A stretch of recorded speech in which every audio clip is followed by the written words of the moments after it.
Meus irmãos, boa noite.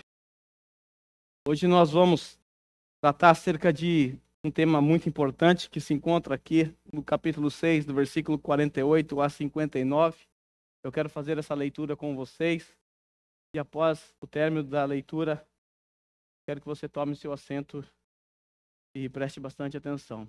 Diz assim a palavra do Senhor: Eu sou o pão da vida. Os seus antepassados comeram maná no deserto, mas morreram. Todavia aqui está o pão que desce do céu, para que não morra quem dele comer. Eu sou o pão vivo que desceu do céu. Se alguém comer deste pão, viverá para sempre. Este pão é a minha carne, que eu darei pela vida do mundo. Então os judeus começaram a discutir exaltadamente entre si: como pode este homem nos oferecer a sua carne para comermos? Jesus lhe disse: Eu lhes digo a verdade, se vocês não comerem a carne do Filho do Homem e não beberem o seu sangue, não terão vida em si mesmos. Todo aquele que come a minha carne e bebe o meu sangue tem a vida eterna, e eu ressuscitarei no último dia, pois a minha carne é verdadeira comida e o meu sangue é verdadeira bebida. Todo aquele que come a minha carne e bebe o meu sangue permanece em mim e eu nele. Da mesma forma como o Pai que vive me enviou e eu vivo por causa do Pai, assim aquele que se alimenta de mim viverá por minha causa. Este é o pão que desceu dos céus. Os antepassados de vocês comeram maná e morreram, mas aquele que se alimenta deste pão viverá para todo sempre. Ele disse isso quando ensinava na sinagoga de Cafarnaum. Meus queridos irmãos, nós vivemos em um tempo em que muitas pessoas buscam uma vida saudável, uma alimentação saudável, uma dieta perfeita. Hoje nós encontramos inúmeras formas de se fazer uma dieta low carb, cetogênica, jejum intermitente e outras coisas mais. Tudo em busca de uma boa alimentação, visando uma boa saúde. Mas uma coisa que fica claro para nós é que todos esses jejuns e dietas que são praticados por pessoas estão pensando no seu próprio benefício, no benefício do seu próprio corpo. E buscar isso é uma ótima coisa, é algo muito bom e aconselhável. Porém, eu quero apresentar a vocês uma dieta perfeita, uma dieta especial. Essa dieta consiste em comer carne e beber sangue. Essa é a dieta que nós vamos encontrar nesse texto. O Senhor Jesus está oferecendo aos seus ouvintes uma dieta perfeita, uma dieta espiritual. É necessário comer a carne de Cristo, é necessário beber o sangue de Cristo. Portanto, não pode ser qualquer carne, não pode ser qualquer sangue. Essa dieta é exigida pelo nosso Senhor Jesus Cristo. Nela você terá que comer a carne de um cordeiro. Mas não é a carne de qualquer cordeiro. É a carne do Cordeiro de Deus que tira o pecado do mundo. É o sangue do Cordeiro de Deus que tira o pecado do mundo. É o sangue que foi vertido naquela cruz. Sendo assim, nessa tarde nós aprenderemos sobre a perfeita dieta. A dieta espiritual. Nos últimos sermões nós temos visto como Jesus, de maneira muito profunda, passou a discursar usando figura de linguagem. Isso é uma prática muito comum, Jesus faz isso sempre.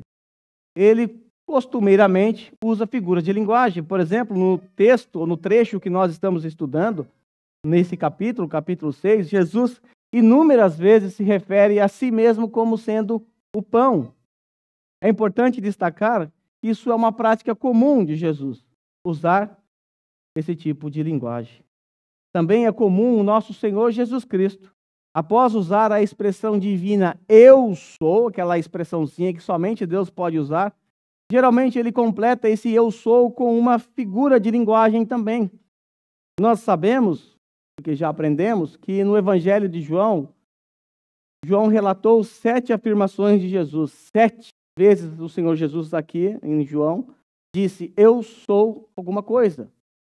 Ele usou aquela expressão que só pode ser usado para Deus. E todas as vezes elas foram acompanhadas por uma figura de linguagem. Nós estamos no primeiro, eu sou, que está registrado para você aí no versículo 35, quando Jesus disse, eu sou o pão da vida. Porém, lá no capítulo 8, versículo 12, o Senhor Jesus disse assim: eu sou a luz do mundo. No capítulo 10, versículo 7 e 9, Jesus disse: eu sou a porta das ovelhas. Ainda no capítulo 10, versículo 11 e 14, Jesus disse: eu sou o bom pastor. No episódio da ressurreição de Lázaro, lá no capítulo 11, Jesus afirmou: eu sou a ressurreição e a vida. É óbvio que o Senhor Jesus Cristo não espera que os seus ouvintes e os seus leitores hoje interpretem essas frases de maneira literal. Não é para você imaginar Jesus um pão literalmente andando na Judéia, uma espécie de pão puma andando na Judéia. Quando você ouve Jesus dizendo, eu sou a porta, você não deve imaginar uma porta andando na Judéia, é óbvio, qualquer criança consegue entender isso. Qualquer um deve entender, e essa é a intenção de Jesus. Ele usa essas analogias simplesmente para comunicar a nós verdades profundas, ainda que essas analogias sejam limitadas. Mas elas nos ajudam a entender. O Senhor Jesus, então, espera que os seus leitores entendam o sentido figurado. Mas o que nós percebemos no texto é que, por vezes, os ouvintes ou os interlocutores de Jesus, eles levam ao pé da letra. Eles interpretam isso de maneira literal. Quando nós lemos lá o capítulo 3, o encontro de Jesus com Nicodemos, quando Jesus disse que é necessário nascer de novo, qual foi a pergunta de Nicodemos, ou qual foi a afirmação? Como pode um homem, sendo velho, entrar no ventre da sua mãe e renascer? Ele não entendeu. Quando nós chegamos lá no capítulo 4, a mesma coisa aconteceu. Após o Senhor Jesus dizer à mulher que estava no tanque, ali, o tanque de Jacó tirando água, após Jesus dizer, quem beber dessa água vai ter sede novamente, mas quem beber da água que eu lhe der nunca mais terá sede, e do seu interior fluirão rios de água viva. Senhor, dá-me dessa água para que eu não precise mais voltar aqui e tirar a água. Ela também não entendeu. E o mesmo já aconteceu no texto que nós estamos estudando. Jesus, após afirmar que o Pai é que dá o verdadeiro pão do céu, lá no versículo 34, os judeus disseram, Senhor, dê-nos desse pão. Óbvio que eles não entenderam o sentido das palavras de Jesus. No nosso texto, nós vamos perceber que, mais uma vez, os judeus não conseguiram entender o significado das palavras de Jesus. Quando Jesus afirma que é necessário comer a sua carne e beber o seu sangue, eles não entenderam o significado das palavras de Jesus. Como nós vimos na semana passada, a razão deles não entenderem é porque eles são cegos. É por conta da condição deles. Lembra que eles nasceram com uma cegueira espiritual, a DT congênita, a depravação total congênita. Eles nasceram espiritualmente cegos e por conta dessa condição, eles foram incapacitados de entender, incapacitados de buscar. Porque como vimos, o homem natural, ele não buscará Jesus, a menos, de acordo com o versículo 37, que ele seja dado a Jesus pelo Pai. A menos, conforme nós vimos na semana passada, ele seja atraído com uma força que vem do alto para Deus. Se isso não acontecer, o homem continuará na condição em que nasceu. Só para a gente recordar rapidinho, qual é a condição do homem sem Deus? O homem sem Deus, de acordo com o apóstolo Paulo, no versículo 10 do capítulo 3 de Romanos, o homem é incapaz de ser justificado. Ele é culpado diante de Deus. E ponto final. Paulo diz, não há nenhum justo, nenhum sequer. Também o apóstolo Paulo nos informa, no versículo 11, parte A, que o homem é incapaz de entender as coisas espirituais, porque as coisas espirituais só podem ser entendidas espiritualmente. Paulo diz, então, que a mente do homem caído está com problemas, ele não consegue entender. E aí nós conseguimos descobrir a razão porque aqueles homens que estão ali conversando com Jesus, debatendo com Jesus, não conseguiram entender a analogia. Não conseguiram entender a linguagem figurada. Mas o apóstolo Paulo também nos diz que o homem sem Deus, o homem incrédulo, no versículo 11b, ele é incapaz de buscar a Deus, não há ninguém quem busque. Inclusive, no versículo que nós estudamos na semana passada e no sermão retrasado, nós também aprendemos que se o Pai não o atrair, Se o Pai não der a Jesus, o homem permanecerá em sua condição, porque o homem sem Deus, ele é incapaz de buscá-lo. Também vimos na semana passada que o homem sem Deus é incapaz de fazer algum bem espiritual, versículo 12. Paulo diz que todos se desviaram, tornaram-se juntamente inúteis, e não há ninguém que faça o bem, não há nenhum sequer. Também vimos na semana passada que o homem sem Deus é incapaz de controlar a sua maldita língua, a sua maldita boca. Suas gargantas são um túmulo aberto, com suas línguas enganam. Veneno de serpente está em seus lábios, suas bocas estão cheias de maldição e amargura. Paulo continua dizendo que o homem sem Deus, o homem que é cego espiritualmente falando, ele é incapaz de trilhar o caminho da paz. Por quê? Porque, segundo Paulo, os seus pés são ágeis para derramar sangue. Ruína e desgraças marcam os seus caminhos. Não conhecem o caminho da paz. No versículo 18, Paulo conclui dizendo que o homem sem Deus, o homem incrédulo, que ainda não foi atraído por Deus, aos seus olhos, é inútil temer a Deus. É assim que ele pensa. Lá no versículo 18. Ou seja, como o homem nessas condições, ele pode entender a mensagem de Jesus? Como o evangelho do nosso Senhor Jesus Cristo pode penetrar no coração desses homens que estão nessas condições? Somente com a ação poderosa do Santo Espírito de Deus. Mas o apóstolo Paulo também, em Efésios capítulo 2, do versículo 1 ao 3, dá ainda mais descrições acerca do homem sem Deus. Tudo isso é importante, porque Jesus está diante de homens assim. É importante para lembrar quem você era também antes de Cristo te chamar. Paulo descreve o homem no versículo 1 como alguém que estava morto em seus delitos e pecados. Mortos em suas transgressões e pecados. Nós vimos que o morto não pode fazer nada. Morto não entende nada. Morto não sente nada. Morto não busca nada. Morto não tem vontade. Mortos não fazem escolhas. Nós vimos também que o homem descrito por Paulo, no versículo 2, ele costuma viver quando segue a presente ordem deste mundo, o príncipe do poder do ar, ou seja, ele é escravo de Satanás. Ele é guiado, ele é uma marionete de Satanás. Nós vimos também no versículo 3, parte A, que o homem sem Deus é escravo da sua própria carne, que é má, que busca e deseja coisas que desagradam a Deus. O homem sem Deus é escravo de Satanás e da sua própria carne, porque ele é morto. E para finalizar, Paulo dá uma sentença condenatória sobre todos os homens que não creem em Deus. Diz que esses são, por natureza, merecedores da ira de Deus. Ou seja, porque você nasceu descendente de Adão, porque Adão é o seu representante, você nasceu nessa condição. Eu nasci nessa condição até o dia que a luz de Cristo brilhou sobre os meus olhos, dos seus também. Então, por conta dessa condição em que se encontra toda a humanidade caída em Adão, é que os judeus, do texto que nós estamos estudando, não podiam entender uma simples afirmação de Jesus, quando ele disse: eu sou o pão vivo que desceu dos céus.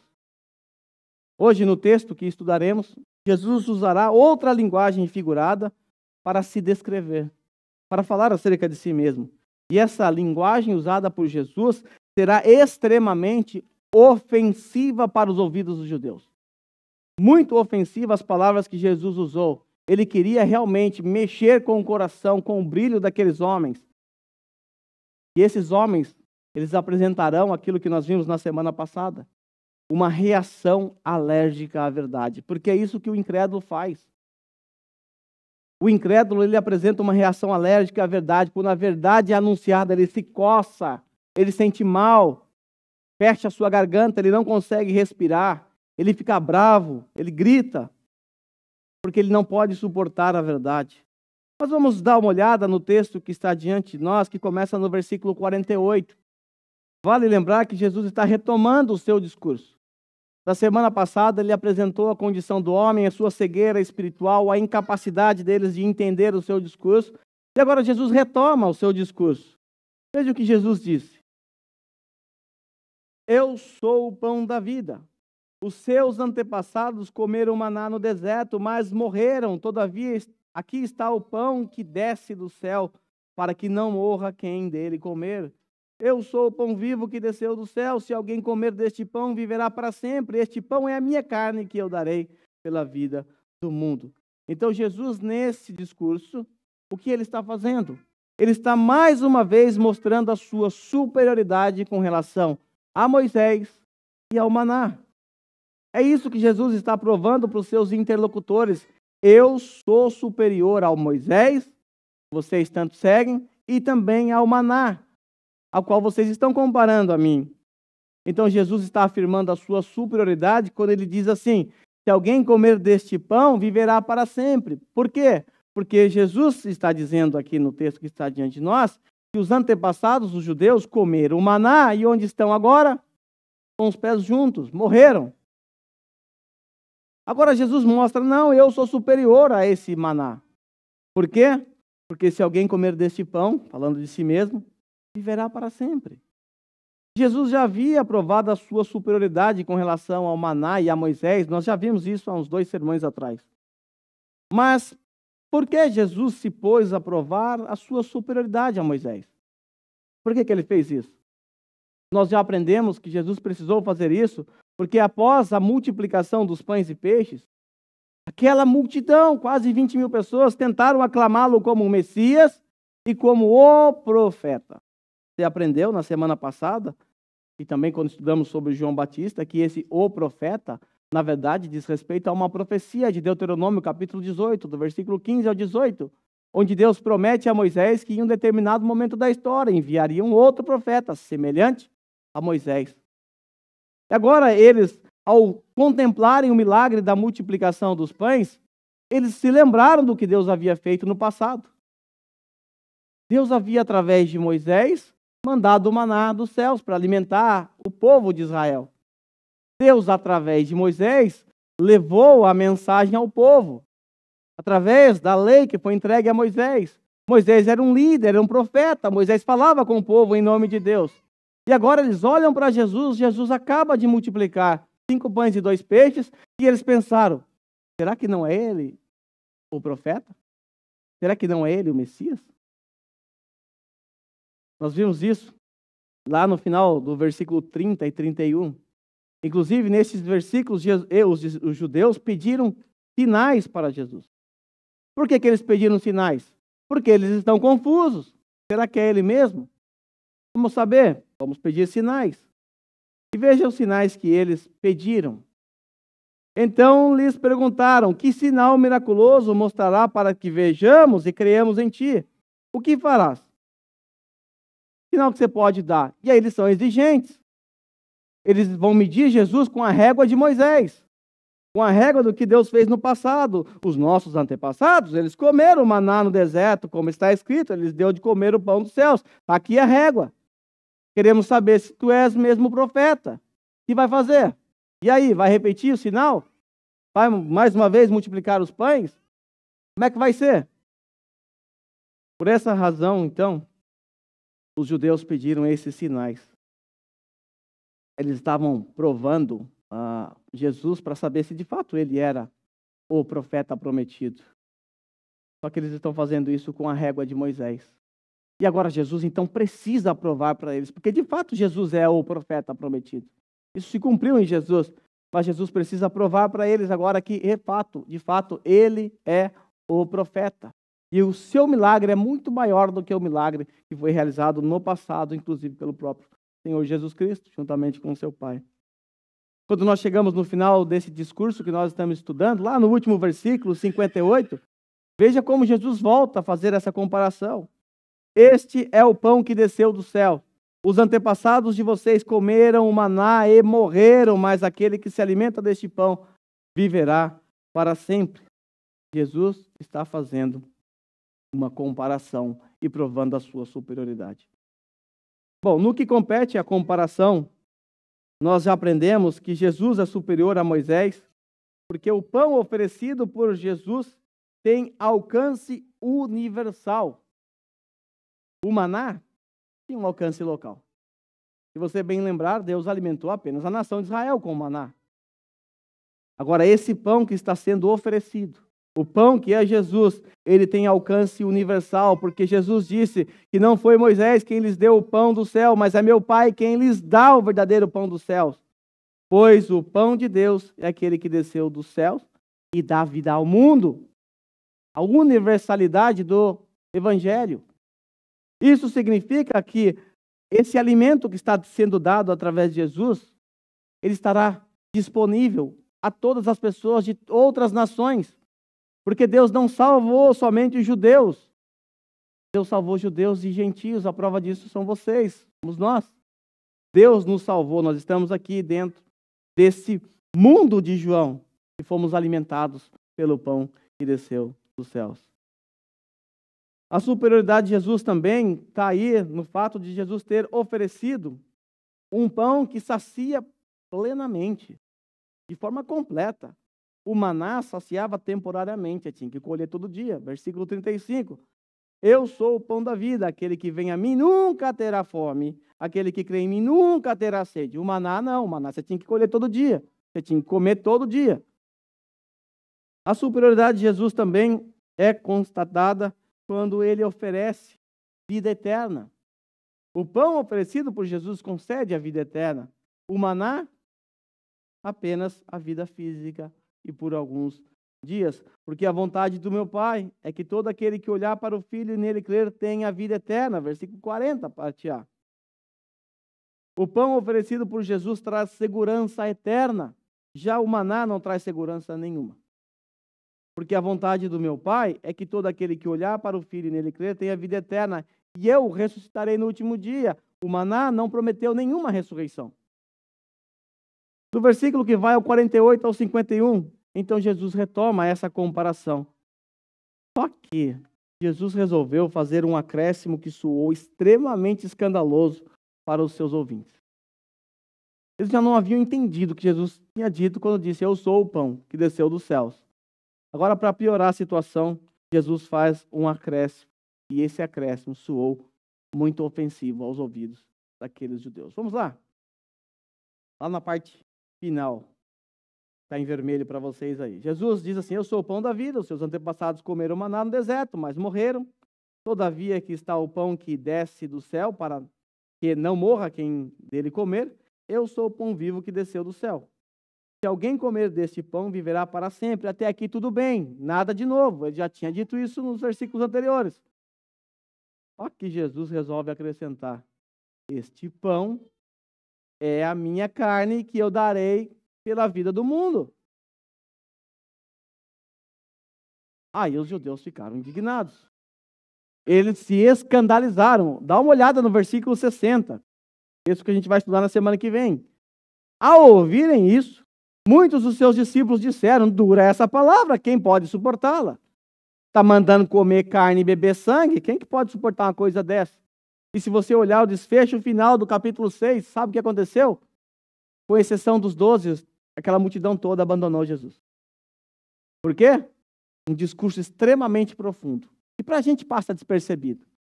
Mas para aqueles ouvintes, aquilo foi extremamente ofensivo. Mas por que eles se escandalizaram? Nós não nos escandalizamos com isso, não é verdade? Tem alguns que comem chouriço aqui, tem alguns que comem picanha sangrando, né? Saudade, hein, irmãos? Me convidem, né? Fica a dica. Mas por que os judeus se escandalizaram? Porque isso chamou a atenção deles. Em primeiro lugar, nós sabemos porque eles estavam espiritualmente cegos. Vejam a resposta desses homens. Veja o que aconteceu no versículo 52. Então os judeus começaram a discutir exaltadamente entre si. Lembre-se, eles estão numa sinagoga. E isso é propício. Discussões na sinagoga é propício. Mas o texto deixa claro que foi uma discussão acirrada, uma discussão exaltada entre si. Aqueles judeus se reuniram e falaram: e agora? Como é que pode uma coisa dessa? Como pode esse homem nos oferecer a sua carne para comermos? Que absurdo! Eles estão indignados. Como temos visto, por conta da cegueira espiritual, eles mais uma vez foram incapazes de entender o significado das palavras de Jesus. Por isso eles ficaram horrorizados pelo fato de Jesus afirmar que daria sua carne pelo mundo. Veja como a reação deles é descrita. Começaram a discutir dependendo da sua tradução, começaram a disputar de maneira exaltada, ou seja, os nervos ficaram à flor da pele. Quando nós analisamos esse texto lá no grego, a palavrinha que Jesus usou para descrever o ato de comer, aquele que comer a minha carne, o verbo comer, esse é um verbo pesado. Existem duas palavrinhas específicas para você usar ou traduzir ou se referir ao ato de comer. Tem o ato de comer normal, que você comeu ontem no restaurante bastante, até por sinal. E tem uma palavrinha que é usada, que representa o ato de um animal ruminar, comer, fazendo barulho. É essa palavra que Jesus usou, para piorar a situação. Então não é só comer a carne, a picanha lá, silêncio, só mastigando. É como se você fosse um animal naquela carne, comendo com toda a sua força, ruminando aquilo, fazendo um barulho da sua mastigação. É isso que Jesus está falando. É assim que vocês têm que comer a minha carne. E isso, lógico, soou extremamente ofensivo para eles. É importante destacar que a lei de Moisés proíbe comer carne com sangue e beber sangue. A lei de Moisés proíbe. Por essa razão, eles ficaram chocados. Eles estavam diante de Jesus. Jesus já tinha dado um discurso um tanto suave. Eles não entenderam, ficaram revoltados. Agora Jesus piora a situação. Agora eu pergunto a você, o que nós faríamos se percebêssemos que a verdade do Evangelho está soando ofensivo para os nossos ouvintes? Os nossos ouvintes geralmente são inimigos de Deus. O Evangelho soa como ofensivo. O que nós faríamos? Será que nós diluiríamos o Evangelho do nosso Senhor Jesus Cristo com água, com açúcar, só para ele aparentar mais aceitável? Será que você colocaria ali açúcar ou qualquer outra coisa para mascarar o amargo da verdade do Evangelho? Porque a verdade do Evangelho é amarga. O seu Deus morreu por você porque você era um miserável, um desgraçado. Essa é a verdade. Nós causamos a morte de Cristo por causa dos nossos pecados. Essa é uma verdade doída. O que nós faríamos? Talvez nós diríamos assim, então peraí, não é bem assim, eu acho que você não está entendendo muito bem o que eu estou querendo dizer. Na verdade, é isso que você estava querendo dizer, sim. Mas com medo de ofender os ouvidos dos surdos, espiritualmente falando, talvez diluiríamos o Evangelho. Venderíamos um Evangelho mais cor-de-rosa, um Evangelho mais suave. E você quer todo mundo ali debaixo desse Evangelho. Mas no que compete ao Evangelho do nosso Senhor Jesus Cristo, ninguém aqui tem o direito de mudar ou acrescentar absolutamente nada para que seja palatável. Qualquer acréscimo ou subtração que venhamos a fazer, aquilo que Deus já revelou, nos colocará numa posição de anátema, de malditos. Isso é sério. É um pouco nojento o que eu vou falar. Eu já usei esse exemplo há muito tempo atrás. Mas se você descobrisse que na garrafa de água que você está tomando agora, se você descobrisse que nela tem 1% de coliformes fecais, você não sabe o que é isso, é cocô, é unte, é isso aí. Se você descobrisse, o que você faria? Olha lá o Douglas bebendo água lá atrás, lá que eu estou vendo. A Jéssica agora. Beberia, Jéssica? Não, né? Se tivesse coliformes fecais? Claro que não. Se nós tratamos a água que nós bebemos dessa forma, por que trataríamos o Evangelho de forma diferente? Talvez nós cairíamos sim no erro de aliviar o peso da verdade, baixando o padrão para que os incrédulos caibam dentro desse novo padrão estabelecido por nós, não por Deus. Porém, Jesus nunca age assim. Pedro, Paulo, ninguém age assim, nenhum dos apóstolos agiram assim. Nós vamos perceber na afirmação de Jesus que ele vai ainda ser mais ofensivo, mais incisivo. E a reação alérgica desses homens, mais uma vez, será percebida. Veja como Jesus responde ao questionamento dos religiosos. Quando eles disseram, como pode este homem nos oferecer a sua carne para que comamos? Aí Jesus responde, espera aí, não é bem assim, vocês estão entendendo mal, gente. Calma, não fica tão bravo assim, não. Calma aí, gente. Não, Jesus diz assim, eu lhes digo a verdade. O que eu estou falando é a verdade. Se vocês não comerem a carne do filho e não beberem o sangue, não terão vida em si mesmos. Agora ele acrescenta o sangue. A carne já estava pesada. Agora, beber o sangue? Como eu disse a vocês, a lei de Moisés claramente condenava o canibalismo ou a antropofagia, comer carne humana. Isso era condenável pela lei de Moisés. A lei de Moisés também condenava o ato de beber sangue. Tomado ao fato de que Jesus usou uma palavra muito pesada, de um animal mastigando, fazendo barulho, comendo a sua presa. Tudo isso gerou uma revolta naqueles corações entenebrecidos. Mas a grande questão que fica para nós, para saber se nós não estamos cegos, é: o que significa comer a carne do Filho e beber o seu sangue? O que significa isso? Já que Jesus queria comunicar aos seus ouvintes, primeiramente eu tenho que dizer a vocês que esse texto não tem relação nenhuma com a ceia do Senhor. Ainda que as verdades que estão aqui, elas são encontradas na ceia do Senhor. Porque nós temos um elemento, o pão, que representa o corpo de Cristo, a carne de Cristo, e nós temos o vinho, que representa o sangue de Cristo. Mas aqui o Senhor Jesus não está falando de ceia. Nós podemos olhar esse episódio da ótica da ceia, não o contrário. Nós não podemos olhar daqui para o futuro, nós temos que olhar do futuro para trás. Porque as verdades da ceia estão presentes aqui, mas essa mensagem de Jesus não tem nada a ver com a ceia. Ele não estava querendo ensinar sobre a ceia, até porque ela não havia nem sido instituída ainda. Não faria sentido falar sobre a ceia, ninguém entender nada. Em segundo lugar, nós teríamos um terrível problema se nós afirmássemos que Jesus está falando sobre a mesa do Senhor ou sobre a ceia. Sabe por quê? Porque, de acordo com o texto que está diante de nós, todo aquele que comer a carne e beber o sangue terá vida eterna. Se nós chegarmos a essa conclusão de que Jesus está falando da ceia, teremos que afirmar categoricamente que a ceia do Senhor concede salvação, vida eterna. E a gente sabe que esse não é o papel da ceia. Ela não serve para isso. Então é óbvio que se trata de mais uma invenção romanista. Mas, de fato, o que significa comer e beber a carne e o sangue de Jesus? A resposta a isso está em todo o contexto que temos estudado até aqui. O Senhor Jesus constantemente vai repetir algumas frases, algumas palavras que são repetidas, e quando você estiver estudando sua Bíblia, anotem essas frases que se repetem, essas ideias que são iguais. Porque quando Jesus usar uma linguagem figurada, é aí que você vai recorrer para entender o que ele quer dizer. Vamos ver, então, o que o contexto nos mostra. Do versículo 36 ao 37, Jesus disse assim, eu vou destacar para você, está destacado, talvez, não sei se dá para enxergar aí.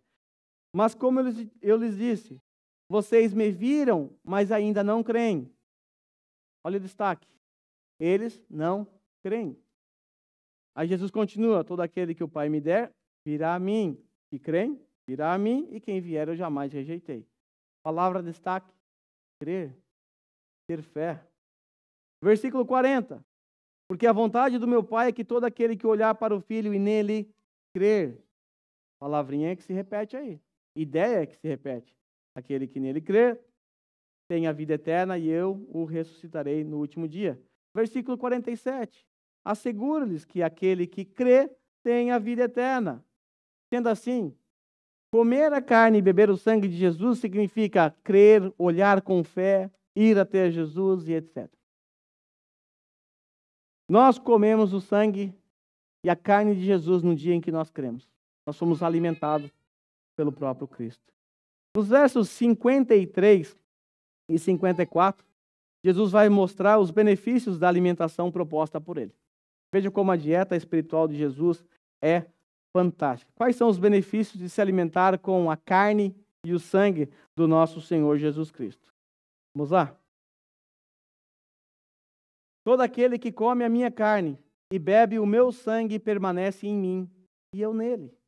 Da mesma forma como o Pai que vive me enviou e eu vivo por causa do Pai, assim aquele que se alimenta de mim viverá por minha causa. Um dos benefícios é que você vai viver pela causa daquele que viveu por você. Daquele que viveu e morreu por você. Mas há aqui em destaque, eu não vou acrescentar muito ao primeiro que eu acabei de falar, mas há em destaque para você um benefício tremendo, um benefício muito importante, um benefício que deve mexer com nossos corações. Jesus diz que todo aquele que come a carne dele e bebe o seu sangue, permanece nele e ele nele. O que nós encontramos aqui é o que os teólogos chamam de a união com Cristo. A doutrina da união com Cristo. O teólogo chamado Berkhoff, Luiz Berkhoff, ele disse assim: a união com Cristo é aquela união mística, vital e espiritual entre Cristo, seu povo, e seu povo em virtude de que ele é a fonte da vida e da força de seu povo, de sua bendição e salvação. Em termos simples, a união com Cristo aponta para as bênçãos espirituais que recebemos por estar unidos a Cristo, por permanecer nele e ele permanecer em nós. Lembra de Efésios 1:3? Bendito Deus e Pai do nosso Senhor Jesus Cristo, que nos abençoou com todas as bênçãos espirituais, onde? Nas regiões celestiais. Em quem? Em Cristo. Em Cristo nós somos abençoados nas regiões celestiais. Ele nos fez assentar junto com Ele nas regiões celestiais. Essa é a nossa posição em Cristo. Jesus está mostrando então que essa dieta apresentada por Ele, de você comer e beber do seu sangue, comer a sua carne e beber o seu sangue, gerará em você uma união mística com o seu Senhor. E você gozará dos benefícios, das bênçãos espirituais que Ele propôs para você. Na união com Cristo, nessa doutrina, há alguns aspectos importantes e interessantes. Um dos aspectos é a representatividade. É aquilo que nós chamamos de união mística ou pessoal. Mística não é na ideia de misticismo, é que essa união é misteriosa, é essa a ideia. Nós não conseguimos explicar essa união. Como eu posso explicar para você que eu permaneço em Cristo e Cristo em mim? Não consigo. É mística. É misteriosa. Esse aspecto aponta diretamente para a habitação de Cristo na vida do crente através da obra do Espírito Santo. Nessa união mística, o crente ele é nutrido e impulsionado a viver de maneira santa e agradável. Em João capítulo 15, versículo 5, Jesus apresenta os benefícios de estar ligado a Ele. E ali ele é representado pela videira. Veja os benefícios. Eu sou a videira, vocês são os ramos. Se alguém permanece em mim, algo semelhante ao texto que nós estamos estudando. E eu nele, esse dará muitos frutos, pois sem mim vocês não podem fazer coisa alguma. Falando sobre o Consolador que viria, também em João capítulo 15, versículo 5, Jesus aponta também para essa união, a união mística. Ele diz assim: naquele dia compreenderão que estou em meu Pai, vocês em mim e eu em vocês. Que texto lindo! Os discípulos não estavam entendendo ainda o que Jesus estava falando, mas depois que o Consolador viesse, vocês vão entender, vocês vão compreender que eu estou com o meu Pai. Eu vou embora, eu vou estar com o meu Pai, mas não se esqueçam, vocês estarão em mim e eu estarei em vocês. Jesus está em mim, Jesus está em vocês. Isso é ou não é uma bênção? Olha, se isso não for uma bênção para você, nada mais será. Se o seu conceito sobre o que é bênção não foi esse, então você praticamente não entendeu ou não comeu da carne ou bebeu do sangue. Enfim, essa união mística com Cristo, ela nos proporciona inúmeros benefícios. Alguns: a eleição, a justificação, a redenção, a glorificação, a santificação e um monte de doutrina, da qual vocês sabem os efeitos. Eu vou tratar dessa união mística quando a gente chegar lá no capítulo 15. Existe também um segundo aspecto. O segundo aspecto dessa união é o que os teólogos chamam de a união representativa ou união federal. É uma união de alguém que está te representando. Estar em Cristo significa que ele se tornou o seu representante legal. Ele te representa. Mas quais são os benefícios dessa representatividade? De que maneira Cristo nos representa? De duas formas. Existem duas maneiras de Cristo nos representar. Primeiro, Cristo nos representa em obediência a Deus. Algumas pessoas pensam que quando nós chegamos no Novo Testamento, Deus pegou e falou assim: já que ninguém obedeceu às leis que eu coloquei, as leis morais, nós vamos cancelar tudo isso aqui, agora vocês vão viver pela graça.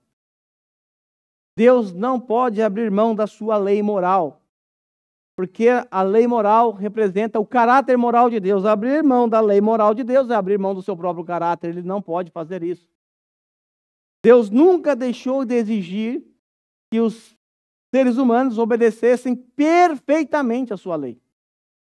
Ele sempre exigiu e ainda hoje continua exigindo de todos os seres humanos uma obediência perfeita, sem um único tropeção. Ele não admite que você erre em nada, em nada. Ele é exigente. É a lei dele. É a lei moral. Mas aí nós encontramos um problema. Porque desde que o nosso pai Adão caiu, nenhum ser humano conseguiu obedecer à lei. E quando nós recorremos ao livro de Tiago, nós descobrimos que se você erra um item ali, ou tropeça em um item da lei, você é condenado ou responsável por quebrar toda a lei. Então, em termos gerais, toda a raça humana quebraram e quebram a lei moral de Deus constantemente. Constantemente.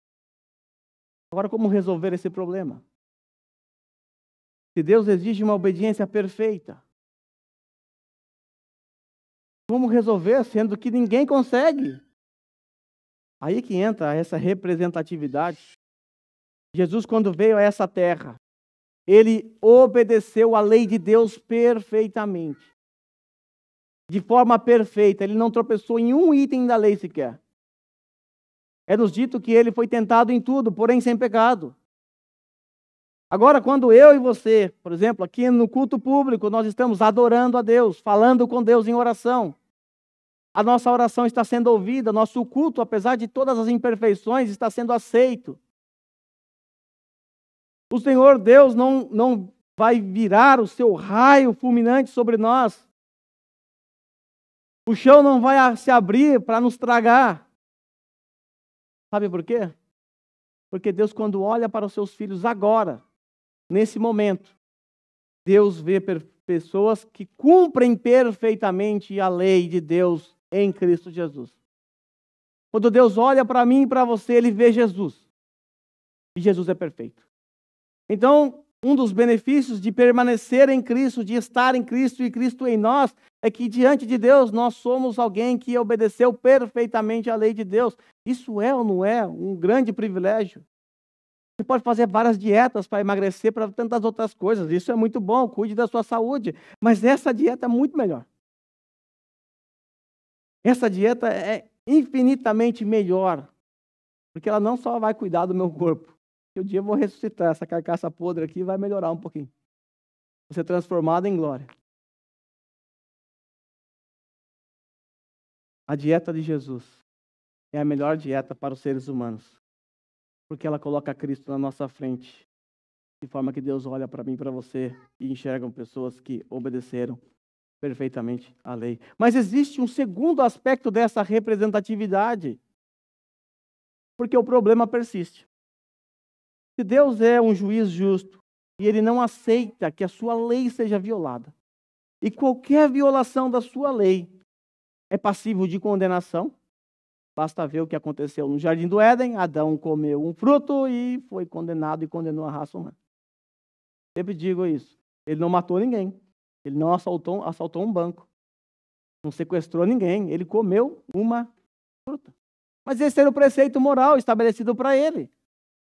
E ele violou esse preceito moral, trouxe condenação para si e para toda a raça humana. Por isso nós somos cegos. Mas o problema persiste. Se Deus é um juiz justo, Ele não pode simplesmente dizer para nós: tá bom, eu sou muito amoroso. Vou jogar os seus pecados para debaixo do tapete. Se Ele fizer isso, Ele é corrupto. Ele é um juiz corrupto e não merece a nossa confiança. Porque é um juiz de verdade.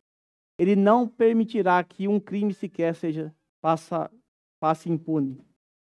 Todos os crimes serão penalizados. E agora, como resolver isso? Sabe como Deus resolveu? Ele nos mandou um representante. Ele nos mandou Jesus Cristo.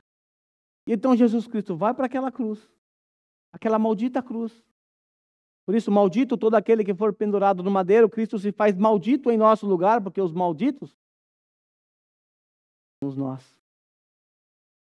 E ali na cruz, o Senhor Jesus Cristo é tratado por Deus Pai como alguém que violou toda a lei santa de Deus, sem sequer ter violado uma única lei. Foi assim que Deus Pai tratou o seu filho naquela cruz.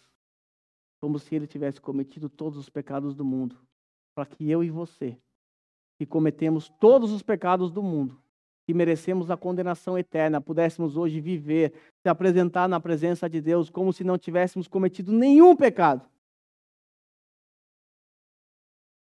Aquele que não cometeu pecado, que fez pecado por nós, foi tratado como um pecador em nosso lugar, para que em Deus fôssemos feitos justiça de Deus.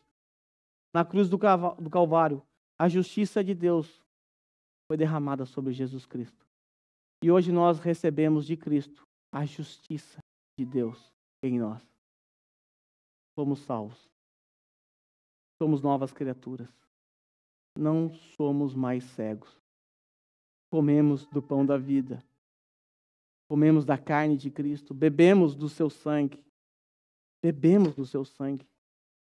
Por causa disso, por conta dessa união mística com Cristo, por conta de permanecermos nele e ele em nós, nós podemos fazer um coro junto com o apóstolo Paulo, lá em Romanos capítulo 8, versículo 1, e podemos dizer em alto e bom tom: nenhuma condenação há para os que estão unidos a Cristo, que permanecem em Cristo.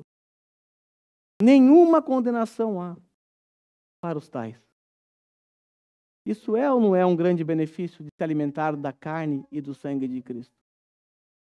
É um grande benefício. Agora, eu preciso dizer que a raça humana ela só tem 2 representantes.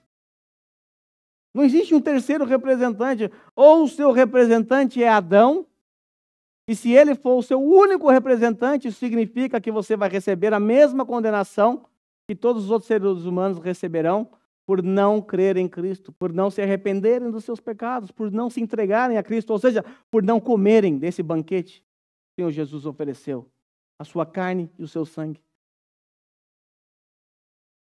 Só existe uma maneira de se livrar dessa ira vindoura. Só existe uma maneira de se livrar da justiça de Deus, que cedo ou tarde acontecerá. Porque a justiça de Deus, ela se manifesta em 2 lugares. Ou na cruz, ou no inferno. Aqueles que têm Jesus Cristo como seu representante, você agora está numa posição privilegiada. Ele te livrou da ira. Você não é mais merecedor da ira por conta da sua natureza, porque a sua natureza foi mudada, a sua natureza foi transformada. Então, se você não come da carne e bebe do sangue, ou seja, se você não crê em Cristo com todo o seu coração, com todo o arrependimento, que só pode acontecer no coração de alguém regenerado, então isso significa que você está desnutrido e você não está comendo da carne, nem o pão, nem bebendo o sangue de Jesus. E um dia a ira de Deus se manifestará sobre a sua vida, cedo ou tarde. Sendo assim, a melhor coisa a fazer é ter Cristo como nosso representante federal. Porque se Cristo é o nosso representante federal, podemos dizer que nem morte, nem vida, nem anjos, nem principados, nem qualquer poder ou qualquer coisa, nem altura, nem nada. Nada aqui, nem no porvir. Absolutamente nada poderá nos separar do amor de Deus que está em Cristo Jesus, o nosso Senhor. Estar em Cristo é a melhor coisa que podemos fazer. Estar fora de Cristo é a pior coisa que você pode fazer para a sua vida, porque isso traz consequências eternas. E se eu fosse você, eu não pagaria para ver. Eu quero nesse momento, juntamente com vocês, pedir para que você abaixe sua cabeça, nós vamos orar agradecendo a Deus. Porque estar em Cristo e permanecer em Cristo não é uma obra nossa. Não depende das nossas boas obras. Dependeu única e exclusivamente dele. Lembra do contexto? O pai, aquele que o pai der ao filho, esse irá até o filho. Só poderão crer aqueles que forem atraídos pelo Pai. Então isso não é obra nossa, é obra do Espírito Santo em nós. É a ação poderosa de Deus através do Evangelho que foi anunciado aos nossos corações. Então, meus irmãos, a única coisa que podemos fazer agora é de fato agradecer a Deus por essas bênçãos espirituais que Ele nos concedeu por causa dessa riquíssima dieta. Riquíssima dieta. Vamos orar?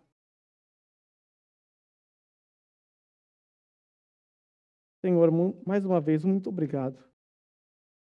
Obrigado por doar a tua carne e o teu sangue naquela cruz, por nos alimentar espiritualmente através do pão que é o teu corpo. Obrigado, Senhor, porque a tua morte naquela cruz trouxe benefícios para todos nós. Para todos nós os que cremos e nos arrependemos dos pecados, para nós recebemos vida eterna. Nós recebemos salvação. Por causa da tua morte, da tua vida aqui na terra, nós recebemos uma representação perfeita.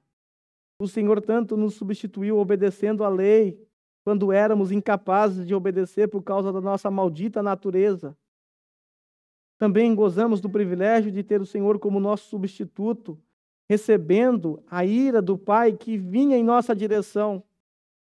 Mas o Senhor se pôs à nossa frente. E naquela cruz de dores, o Senhor recebeu todo o impacto da ira do Pai, que estava vindo sobre nossa direção como um cometa, a nos destruir. Mas o Senhor Jesus, obrigado por tomar a frente, por fazer aquilo que o nosso pai Adão não foi capaz de fazer, nos proteger. Muito obrigado por essa demonstração de misericórdia. O Senhor sendo Deus, Criador, aquele que governa todo o universo, porque é grande e exaltado. Não uma criatura como o Senhor, mesmo assim o Senhor desceu a essa terra imunda, cheia de pecados. O Senhor viveu entre pessoas nojentas como nós. O Senhor viveu no nosso meio, foi humilhado, foi desprezado, foi rejeitado, como estamos vendo no texto que nós estamos estudando. Mesmo assim, o Senhor foi até o fim. Até o fim. O Senhor experimentou a morte de cruz, no nosso lugar. No nosso lugar. Sendo assim, como não te agradecer? Como não dizer obrigado, Jesus? Como não se lembrar desses privilégios de estar unido a Ti? Como não se lembrar de que não há mais nenhuma condenação para nós? Afinal, que segurança! Sou de Jesus. Que segurança! Um dia o Senhor vai voltar, o Senhor vai nos buscar, vai nos levar. Nós temos a certeza disso, porque é o Senhor quem prometeu. Que bênção! Obrigado por nos fazer assentar nas regiões celestiais. Obrigado por nos permitir ser coerdeiro contigo. Obrigado por cada gota de sangue que caiu, que foi derramado naquele chão, lá naquela montanha da caveira. Muito obrigado. Também eu quero agradecer a Deus Pai, que nos amou primeiro. Que nos amou primeiro. E esse amor foi tão grande, que ele foi provado através da vinda de Jesus. Por isso, Deus prova seu amor para conosco. Quando Cristo Jesus veio por nós e morreu por nós aqui nessa terra, e Ele fez isso quando ainda éramos pecadores. Quando ainda éramos pecadores. O Senhor não viu nada bom em nós. Nada de bom. Muito pelo contrário. O Senhor viu inimigos, pessoas espiritualmente cegas, pessoas que desprezavam a tua lei, pessoas que te odiavam. Mas mesmo assim, o Senhor nos amou. E por conta disso enviou o teu Filho. Também nós temos que agradecer ao Santo Espírito de Deus, que agiu em nossa mente, em nossos corações, que nos deu a percepção da nossa condição, e colocou em nós um novo coração, que nos ensinou através do Santo Evangelho e abriu a nossa mente de tal forma que nós nunca mais fomos os mesmos. Então, Santo Espírito, muito obrigado. Obrigado porque não só nos convenceu dos pecados um dia, mas ainda hoje continua todos os dias nos convencendo dos nossos pecados. Obrigado porque escolheu habitar em nós. Muito obrigado. Nós não merecemos nada disso. Nada disso. Então agradeço ao Pai, ao Filho e ao Espírito Santo pela obra da salvação. Obrigado por esse banquete espiritual que foi nos dado um dia. E ele é suficiente para nós. Obrigado. Nós agradecemos em nome de Jesus. Amém.